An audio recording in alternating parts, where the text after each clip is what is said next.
السلام عليكم، ازيكم؟ عاملين ايه؟ يا رب تكونوا كلكم بخير.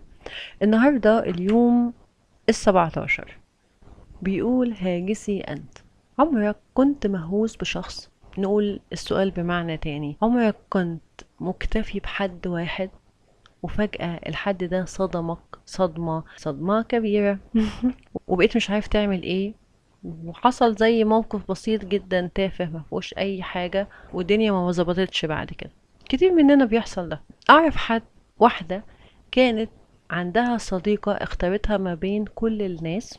ممكن هي ما كانتش التوب، بس هي كانت مميزاها هي عن باقي الناس، وكانت حباها جدا ومؤمنة بيها ومؤمنة بقدراتها، بتدعمها سواء هي صح او غلط. عايزة اقول ان هي كان في حاجات كتير بتاخدها بحسن ظن، فلما بدأت تتكلم عن احساس اجالها اتخذت بمعنى غلط واتصدمت في الشخص ده، ان هو زي ما كان بيقول على ناس قبل الصداقة دي انهم مش كويسين، وان هم مش احسن، مش قد المسؤولية، وان هم مش احسن حاجة.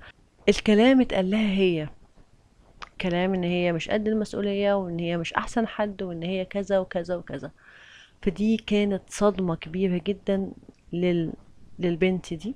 اللي سبب الصدمة دي ان البنت دي كانت فاكرة ان هي كل ما هتدي وكل ما هتعمل حاجة كويسة، البني ادم اللي قدامها ده هيفهم يعني ايه احسان، ويعني ايه ناس كويسة، ويعني ايه ان مش كل ناس وحشة وفي ناس كويسة وفي. بس سبحان الله الدنيا اتقلبت 180 درجة. فالنصيحة هنا بتقول انك ما تجمعش علاقاتك كلها في شخص واحد انت مهووس بيه، سواء بافكاره او بشكله او بكلامه او اي حاجة، لان الشخص دوت ممكن في اي لحظة يخذلك. ده مش معناه ان انا ما اثقش في البني ادمين، بس ده معناه ان انا اكون حذر، او ان انا ما انبهرش زيادة عن اللزوم.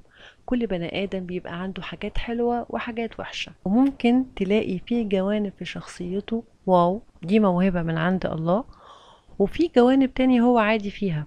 والعكس صحيح، احنا نفس الحكاية، انا نفس الحكاية، في جوانب شخصيتي كويسة ربنا اداني موهبة فيها او اداني الفهم او كده، وفي جوانب تانية انا عادية او اقل من العادي كمان، فده حاجة طبيعة الانسان. النصيحة التانية اللي انا بنصحها لكم واللي انا بنصحها لنفسي اولا، ان الواحد لما يحطش قيمته في الاشخاص ولا في الجمادات، الواحد يحط قيمته في حاجة لا تفنى.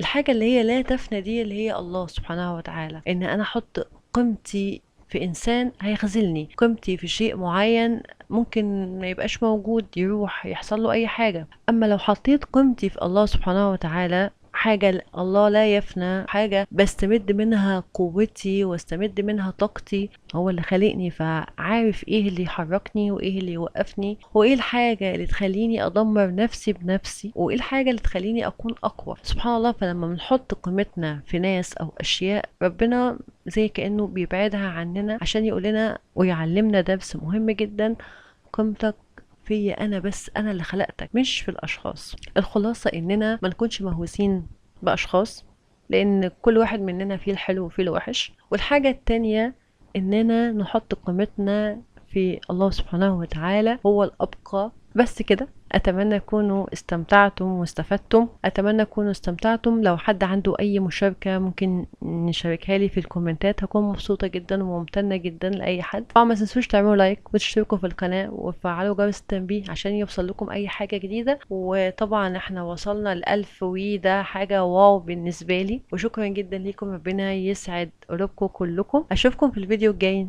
مع السلامة.